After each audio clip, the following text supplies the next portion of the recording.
And now another leaf has dropped in the wide receiver chase for the bag. I'm Mike Fisher, your trusty and trusted reporter.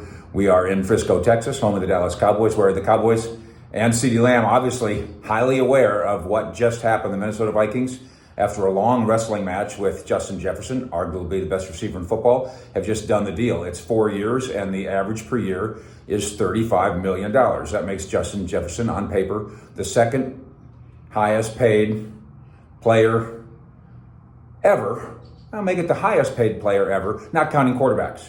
$35 million is the biggest non-quarterback salary in football history, and the Vikings give him the bag. And he's earned it. Now comes CeeDee Lamb and the Jones family and their reasoning or their excuses, whatever you want to call it, on why they've waited on giving CeeDee Lamb $30 million APY or more. And it's always going to, for 2 years, we've discussed that number, the idea of 30 million APY. Well, now that number theoretically just went up, and the Cowboys are out of excuses. They talk, the Joneses do, about waiting for some leaves to fall. Well, this is a gigantic leaf, the Justin Jefferson deal.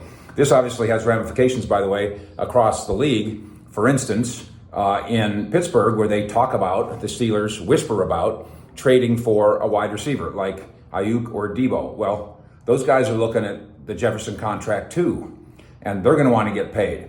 In the AFC North elsewhere, you check out what the Bengals are doing, where they've got a pair of wide receivers in Chase and Higgins. They both want to get paid. Now they're looking at this deal. So there are ramifications all across the league for what the Vikings and Jay just did to secure him and his long-term future in Minnesota. Now the next shoe to drop, because the leaf just dropped, is the Cowboys with no more excuses and no more reasons to not accelerate their conversations with CeeDee Lamb. By the way, we reported at cowboyscountry.com that on the 29th, a couple days ago, 4 days ago or so, the Cowboys did indeed kind of hit the gas pedal at least a little bit, or maybe turn the ignition at least a little bit on these talks. There is a timetable, a stated one. The Cowboys would like to get CeeDee Lamb done before we get to training camp on July 23rd or so. And of course, this week is mandatory mini camp.